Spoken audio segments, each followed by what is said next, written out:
नमस्ते दोस्तों। Basic concept of sociology की इस श्रृंखला में आज हम समुदाय की प्रवृत्ति एवं विशेषताएं और उनके प्रकार आज हम यहाँ प्रस्तुत करेंगे। समुदाय का अर्थ। समुदाय शब्द अंग्रेजी भाषा के कम्युनिटी शब्द का हिंदी रूपांतरण है, जो कि लैटिन भाषा के कॉम तथा म्यूनिस शब्दों से मिलकर बना है। लैटिन कॉम शब्द का अर्थ एक साथ, टुगेदर तथा म्यूनिस का अर्थ सेवा करना है। अंततः समुदाय का शाब्दिक अर्थ है कि एक साथ सेवा करना। समुदाय व्यक्तियों का वह समूह है जिसमें उसका सामान्य जीवन व्यतीत होता है। समुदाय के निर्माण के लिए निश्चित भूभाग तथा इसमें रहने वाले व्यक्तियों में सामुदायिक भावना होना अनिवार्य है। समुदाय की परिभाषा बोगार्ट्स के अनुसार समुदाय एक ऐसा सामाजिक समूह है जिसमें कुछ अंशों तक हम की भावना होती है तथा जो एक निश्चित क्षेत्र में निवास करता है। के डेविस कहते हैं, समुदाय सबसे छोटा वह क्षेत्रीय समूह है जिसके अंतर्गत सामाजिक जीवन के समस्त पहलू आ सकते हैं। ऑकबर्न और निमकॉप के अनुसार किसी सीमित क्षेत्र के अंदर रहने वाले सामाजिक जीवन में संपूर्ण संगठन को समुदाय कहा जाता है। मैकआइवर और पेज के अनुसार जहां कहीं एक छोटा या बड़ा समूह के सदस्य एक साथ रहते हुए उद्देश्य विशेष में भाग न लेकर सामान्य जीवन की मौलिक दशाओं में भाग लेते हैं, उसे समुदाय कहते हैं। ग्रीन के अनुसार समुदाय संकीर्ण प्रादेशिक घेरे में रहने वाले उन व्यक्तियों का समूह है जो जीवन के सामान्य ढंग को अपनाते हैं। एक समुदाय का स्थानीय क्षेत्रीय समूह है। मेंजर्स के अनुसार वह समाज जो एक निश्चित भूभाग में रहता है समूह कहलाता है। अतः समूह की विभिन्न परिभाषाओं से स्पष्ट होता है कि समुदाय व्यक्तियों का एक विशिष्ट समूह है जो कि निश्चित भूभाग सीमाओं में निवास करता है। इसके सदस्य सामुदायिक भावना द्वारा परस्पर संगठित रहते हैं। समुदाय में व्यक्ति किसी विशिष्ट उद्देश्य की अपेक्षा अपनी सामान्य आवश्यकताओं की पूर्ति हेतु प्रयत्न करते रहते हैं। समुदाय की विशेषता है। व्यक्तियों का समूह। समुदाय निश्चित भौगोलिक क्षेत्र में निवास करने वाले व्यक्तियों का मूर्त समूह है। समुदाय का निर्माण एक व्यक्ति से नहीं हो सकता, अपितु समुदाय के लिए व्यक्तियों का समूह होना आवश्यक है। सामान्य जीवन। प्रत्येक समुदाय में रहने वाले सदस्यों का रहन सहन, भोजन का ढंग व धर्म सभी काफी सीमा तक सामान्य होते हैं। समुदाय का कोई विशिष्ट लक्ष्य नहीं होता। समुदाय के सदस्य अपना सामान्य जीवन समुदाय में व्यतीत करते हैं। सामान्य नियम। गिन्सबर्ग के अनुसार समुदाय की प्रमुख विशेषता समुदाय के समस्त सदस्यों के व्यवहार सामान्य नियमों द्वारा नियंत्रित होते हैं, जबकि व्यक्ति सामान्य नियमों के अंतर्गत कार्य करते हैं। जब उनमें समानता की भावना का विकास होता है, वह भावना समुदाय में पारस्परिक सहयोग की वृद्धि करती है। विशिष्ट नाम।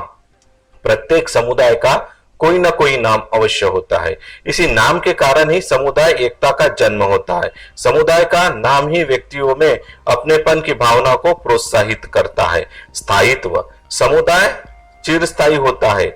इसकी अवधि व्यक्ति के जीवन से लंबी होती है। व्यक्ति समुदाय में जन्म लेते हैं, आते हैं और चले जाते हैं, परंतु इसके बावजूद समुदाय का अस्तित्व बना रहता है। इसी कारण ये स्थायी संस्था है। स्वजन्म। समुदाय को विचार पूर्वक किसी विशिष्ट उद्देश्य की पूर्ति हेतु निर्माण नहीं किया जाता है, इसका स्व विकास होता है। जब कुछ लोग एक स्थान पर रहने लगते हैं तो अपनेपन की भावना का जन्म होता है। इससे समुदाय के विकास में सहायता मिलती है। निश्चित भौगोलिक क्षेत्र। समुदाय का एक निश्चित भौगोलिक क्षेत्र होता है। दूसरे शब्दों में यह कहा जा सकता है कि समुदाय में सभी सदस्य निश्चित भौगोलिक सीमाओं के अंतर्गत निवास करते हैं। अनिवार्य सदस्यता। समुदाय की सदस्यता अनिवार्य होती है। यह व्यक्ति की इच्छा पर निर्भर नहीं करती। व्यक्ति जन्म से ही उस समुदाय का सदस्य बन जाता है जिसमें उनका जन्म हुआ है। सामान्य जीवन के कारण समुदाय में पृथक रहकर व्यक्ति की आवश्यकताओं की पूर्ति नहीं हो सकती। सामुदायिक भावना। सामुदायिक भावना ही समुदाय की नींव है। समुदाय में सदस्य अपने हितों की पूर्ति के लिए ही नहीं सोचते, वे संपूर्ण समुदाय का ध्यान रखते हैं। हम की भावना दायित्व तथा निर्भरता की भावना है, जो कि सामुदायिक भावना के 3 तत्व है। समुदाय के सभी सदस्यों को एक सूत्र में बांधने में सहायता देती है। आत्मनिर्भरता। सामान्य जीवन एवं वस्तुओं की पूर्ति के कारण समुदाय में आत्मनिर्भरता पाई जाती है। प्राचीन समाज में समुदाय काफी सीमा तक आत्मनिर्भर थे, परंतु आज ये विशेषता प्राय समाप्त हो गई है। समुदाय के प्रकार। समुदाय के 2 प्रकार बताए जाते हैं, ग्रामीण समुदाय और नागरिक समुदाय। ग्रामीण समुदाय प्रारंभिक काल से ही मानव जीवन का निवास स्थान ग्रामीण समुदाय रहा है। धीरे धीरे एक ऐसा समय आ गया जब हमारी ग्रामीण जनसंख्या चरमोत्कर्ष पर पहुंच गई। आज औद्योगिकरण, शहरीकरण का प्रभाव मानव को शहर की तरफ प्रोत्साहित तो कर रहा है, लेकिन आज भी शहरीय दूषित वातावरण से प्रभावित लोग ग्रामीण पवित्रता एवं शुद्धता को देख ग्रामीण समुदाय में बसने के लिए प्रोत्साहित हो रहे हैं। आज ग्रामीण समुदाय के बदलते परिवेश में ग्रामीण समुदाय को परिभाषित करना कठिन है। ग्रामीण समुदाय की विशेषता। ग्रामीण समुदाय की कुछ ऐसी विशेषताएं होती है जो अन्य समुदाय में नहीं पाई जाती है। ग्रामीण समुदाय में पाए जाने वाले प्रतिमान एवं विशेष प्रकार का होता है, जो आज भी कुछ सीमा तक नगर समुदाय से भिन्न है।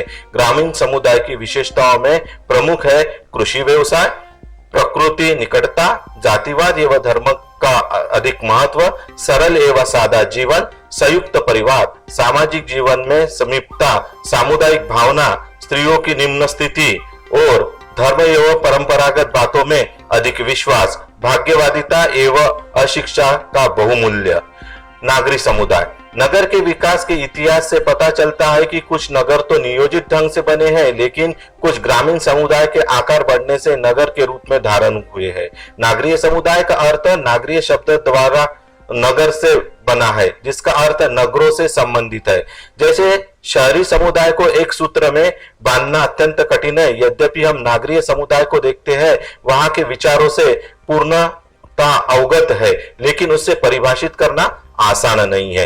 नागरीय समुदाय की विशेषता है। विभिन्न विद्वानों द्वारा व्यक्त परिभाषाओं के अतिरिक्त नागरीय समुदाय को स्पष्ट करने के लिए आवश्यक है कि इसकी कुछ प्रमुख विशेषताओं की चर्चा की जाए, जिससे संबंधित प्रत्येक पक्ष सामने आकर नागरीय समुदाय को चित्रित कर सके। इसकी कुछ विशेषताएं इस प्रकार है। जनसंख्या का अधिक घनत्व। रोजगार की तलाश में गांव से शिक्षित एवं अशिक्षित बेरोजगार व्यक्ति शहर में आते हैं। जनसंख्या वृद्धि के कारण आज सीमित जमीन में लोगों को जीवन निर्वाह करना कठिन हो गया है। विभिन्न संस्कृति का केंद्र कोई नगर किसी एक विशेष संस्कृति के जन समुदाय के लिए अशिक्षित नहीं होता, इसलिए देश के विभिन्न गांवों से लोग नगर में आते हैं और वही बच जाते हैं। ये लोग विभिन्न रीति रिवाज में विश्वास करते हैं तथा उन्हें मानते हैं। औपचारिक संबंध। नागरीय समुदाय में औपचारिक संबंध का बहुमूल्य होता है। देखा जाता है कि सदस्य का व्यस्त जीवन अपनी संबंधों की औपचारिकता होता है।